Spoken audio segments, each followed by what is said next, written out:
Doctor Gulab Chand Meena, associate professor political science, SRP government PG college Bandikui. कल हमने विधि के शासन के बारे में पढ़ रहे थे, उसकी विशेषताएं, इनके बारे में वर्णन कर रहे थे। अब आज देखेंगे संविधानवाद के बारे में कि संविधानवाद क्या है और संविधानवाद में क्या अंतर है। इन चीज़ों की आज हम चर्चा करेंगे। अब देखेंगे संविधानवाद क्या है। शासन और शासक वर्ग पर नियंत्रण की आवश्यकता प्राचीन काल से अनुभव की जाती रही है। प्राचीन काल में इस प्रकार की नियंत्रण नैतिक धारणाओं, धार्मिक उपदेशों और उचित अनुचित की सामान्य धारणाओं के रूप में थे, लेकिन अनुभव ये रहा कि उपयुक्त प्रकार के नियंत्रणों की प्रभावशीलता स्वयं शासक वर्ग की इच्छा पर निर्भर करती है, और जब कभी विद्यमान शासक वर्ग की सत्ता के लिए चुनौती उत्पन्न हो तो शासक वर्ग औचित्य की धारणाओं की मनमानी व्याख्या करते हुए सत्ता पर निहित नियंत्रणों की अवहेलना, उल्लंघन का मार्ग अपना लेता है। और ये प्राय सोचा गया कि शासक वर्ग की शक्तियों पर प्रभावी कानून नियंत्रण होना चाहिए। प्रत्येक देश में दो प्रकार कानून होते हैं, एक साधारण कानून और संवैधानिक कानून अर्थात संविधान। सामान्यतः संवैधानिक कानून को सामान्य कानून की तुलना में उच्च स्थिति प्राप्त होती है, और शासन और शासक वर्ग को सामान्यतः साधारण कानून और कुछ सीमा तक संवैधानिक कानून से शक्तियाँ प्राप्त होती हैं। आधुनिक राजनीतिक चिंतन में इस बात की आवश्यकता अनुभव की गई कि शासन और शासक वर्ग पर नियंत्रण की व्यवस्था स्वयं संविधान में ही होनी चाहिए और नियंत्रणों की व्यवस्था संस्थागत होनी चाहिए, जिससे उसकी अवहेलना अपेक्षाकृत कठिन कार्य हो जाए। शासक और शासक वर्ग पर नियंत्रण की संविधान द्वारा स्थापित संस्थागत व्यवस्था ही संविधानवाद है। अभी पूछा जाए कि संविधानवाद क्या है, तो शासन और शासक वर्ग पर नियंत्रण की संविधान द्वारा स्थापित संस्थागत व्यवस्था ही संविधानवाद है। विलियम जी एंड्रयूज के शब्दों में ये कहा जा सकता है कि संविधानवाद का आशय सीमित शासन संविधानवाद के अंतर्गत सरकार पर दो प्रकार की सीमाएं लगाई जाती है। कुछ बातों के संबंध में शासक शक्ति के प्रयोग का निषेध किया जाता है और अन्य बातों के संबंध में शक्ति के प्रयोग की प्रक्रिया निश्चित की जाती है। और इस प्रकार संविधानवाद के दो पहलू स्वतंत्रता संबंधी और प्रक्रिया संबंधी हैं। संविधानवाद शासन और नागरिक के संबंधों को ऐसे ढंग से निर्धारित करता है कि शासन सत्ता नागरिक के लिए आतंक का विषय न बन जाए। संविधानवाद केवल उसी राजनीतिक व्यवस्था में संभव है जहाँ संविधान हो, और इस संविधान द्वारा राजनीतिक शक्ति के प्रयोगकर्ताओं की न केवल भूमिका निर्धारित की जाए, अपितु इस भूमिका की व्यवहारिकता की व्यवस्था भी की जाए। अर्थात सरकार संविधान की व्यवस्था के अनुरूप ही संचालित हो। इसे व्यवहार में संभव बनाने के लिए संवैधानिक नियंत्रणों और प्रतिबंधों की प्रभावशाली व्यवस्था हो, और सीधे साधे शब्दों में संविधानवाद का आशय सीमित शक्तियों वाला शासन। संविधानवाद आज के राजनीतिक चिंतन की एक प्रमुख धारणा और प्रेरणा है, और इस कारण लगभग सभी आधुनिक राजनीतिक चिंतकों के द्वारा अपने विचार व्यक्त किए गए। संविधानवाद की कुछ प्रमुख परिभाषाएं इस प्रकार हैं। पिनॉक और स्मिथ के अनुसार संविधानवाद केवल प्रक्रिया तथ्य का नाम नहीं है, वरन राजनीतिक शक्ति के संगठनों का प्रभावशाली नियंत्रण भी है एवं प्रतिनिधित्व प्राचीन परंपराओं और भविष्य की आशंकाओं का प्रतीक भी है। राजनीतिक चिंतन में संविधानवाद अरस्तू के समय से चला आ रहा है। सेबाइन के अनुसार अरस्तू के मत में संविधानवाद के तीन प्रमुख तत्व हैं। ये शासक जनता के या सर्वसाधारण के हित में होता है, द्वितीय विधि सम्मत शासन होता है, और तृतीय इच्छुक प्रजाजनों का शासन है। जे.एस. राव शेख के अनुसार एक धारणा के रूप में संविधानवाद है अनिवार्य रूप से सीमित सरकार और शासक तथा शासित के ऊपर नियंत्रण की एक व्यवस्था है। ब्लॉन्डेल के अनुसार संवैधानिक शासन वह है जो विशेषता उदारवादी हो, जो शासन की शक्तियाँ उसके प्रयोगों को प्रतिबंधित करता हो और राज्य के नागरिकों को अधिकतम स्वतंत्रता प्रदान करता हो। केसी वेयर के अनुसार संविधानवाद को अधिक स्पष्ट करते हुए लिखा कि संविधानवादी शासन का अर्थ किसी संविधान के नियमों के अनुसार शासन चलाने से कुछ अधिक है। इसका अर्थ है निरंकुश शासन के विपरीत नियमानुकूल शासन।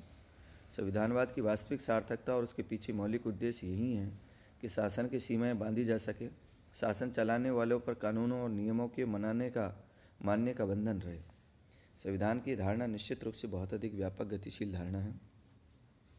अब देखेंगे संविधानवाद और संविधान संविधान और संविधानवाद में क्या अंतर है?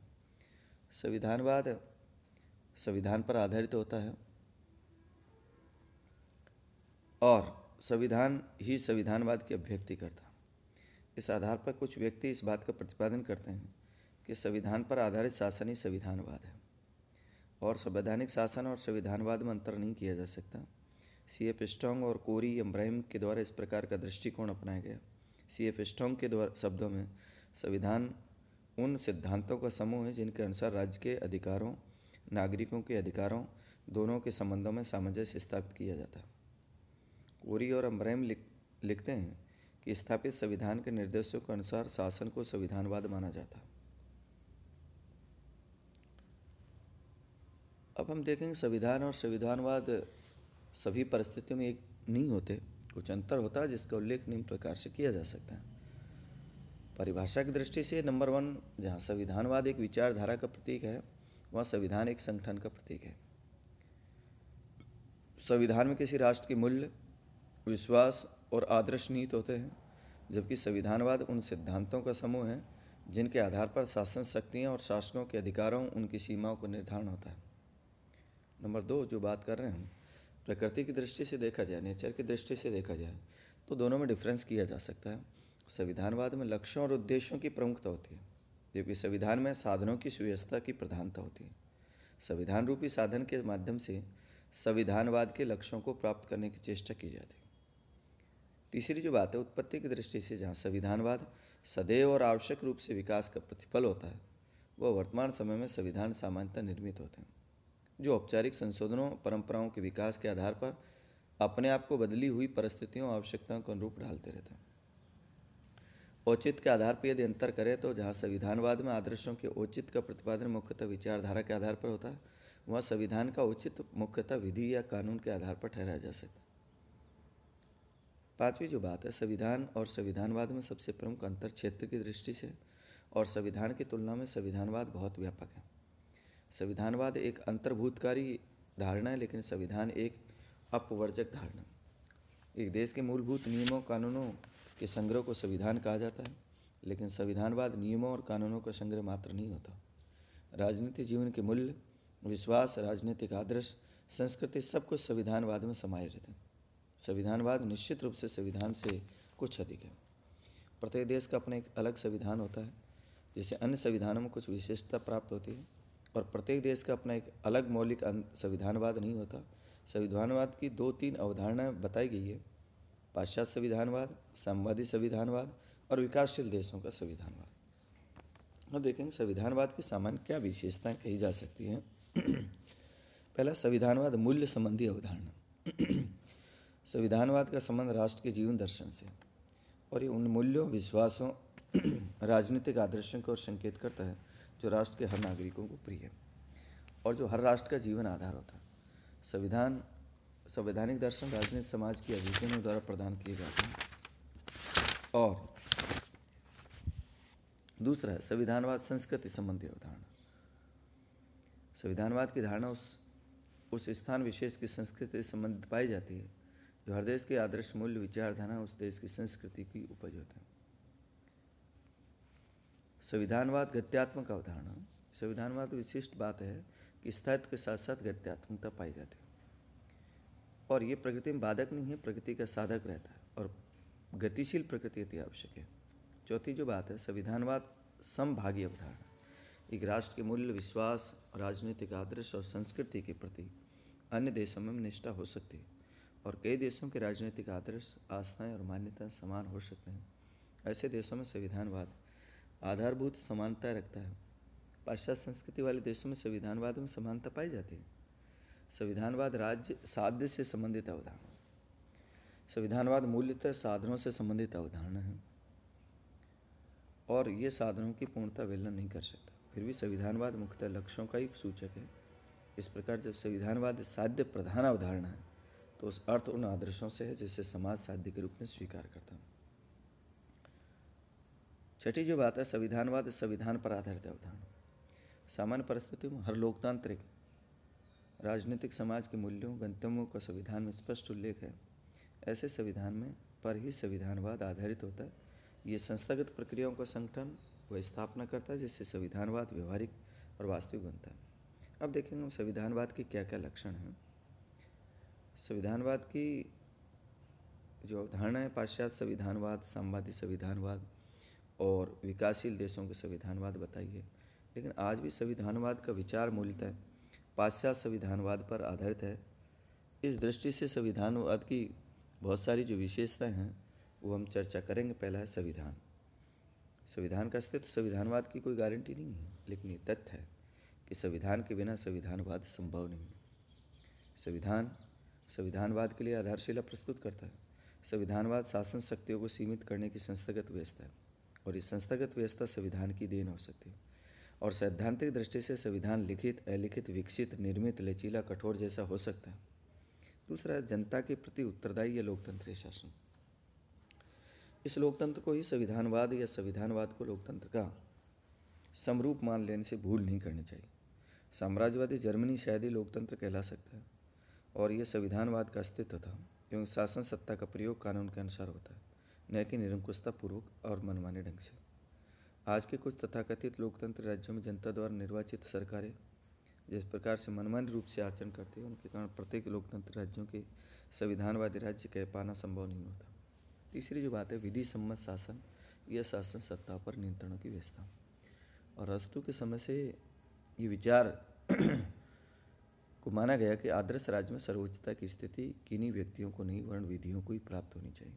शासन विधि सम्मत होना चाहिए और शासन सत्ता पर ऐसे नियंत्रणों की व्यवस्था होनी चाहिए जो शासक वर्ग द्वारा सत्ता का दुरुपयोग नहीं करे। चौथी जो बात है, मूल अधिकारों की व्यवस्था और न्यायपालिका की स्वतंत्रता। नागरिक अधिकारों की रक्षा का भार न्यायपालिका पर होता है और न्यायपालिका ये कार्य तभी संपन्न करते हैं जब व्यवस्थापिका और कार्यपालिका के दबाव से स्वतंत्र स्थिति प्राप्त होती है। और स्वतंत्र न्यायपालिका संविधानवाद की एक आवश्यक शर्त बन जाती है। वस्तुतः न केवल न्यायपालिका स्वतंत्र होनी चाहिए और न्यायपालिका को न्यायिक पुनरावलोकन की, जुडिशियल रिव्यू की शक्ति भी प्राप्त होनी चाहिए, जिससे न्यायपालिका उन कानून को अवैध घोषित कर सके जो मूल अधिकारों का हनन करने वाले और संविधान के प्रतिकूल हो। और जो पांचवी जो बात है, शक्तियों का विभाजन और विकेंद्रीकरण।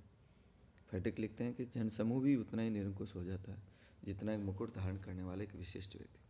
और लोकतंत्र को संविधानवादी शासन का रूप देने के लिए मॉन्टेस्क्यू द्वारा प्रतिपादित शक्तियों के विभाजन के सिद्धांत अधिकाधिक संभव सीमा तक सत्ता के विकेंद्रीकरण की व्यवस्था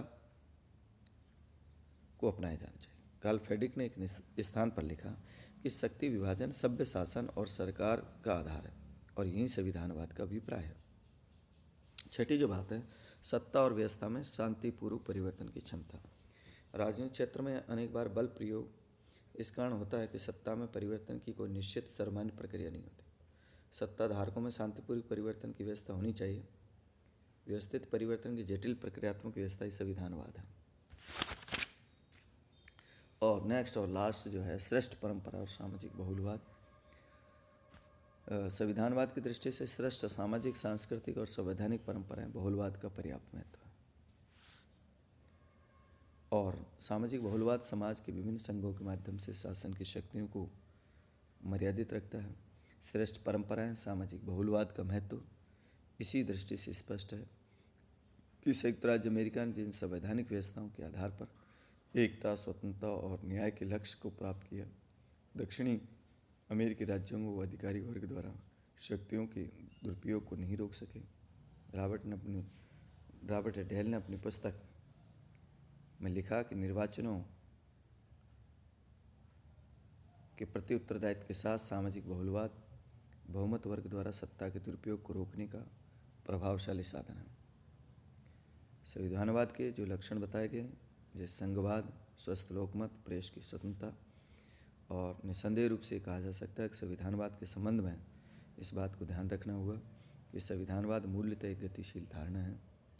प्रथम महायुद्ध तक पाश्चात्य संविधानवाद को ही संविधानवाद समझा जा सकता है, लेकिन प्रथम महायुद्ध के समय, विशेषतः द्वितीय महायुद्ध के समय से परिस्थितियाँ बहुत अधिक तेज़ी से परिवर्तित हो रही है।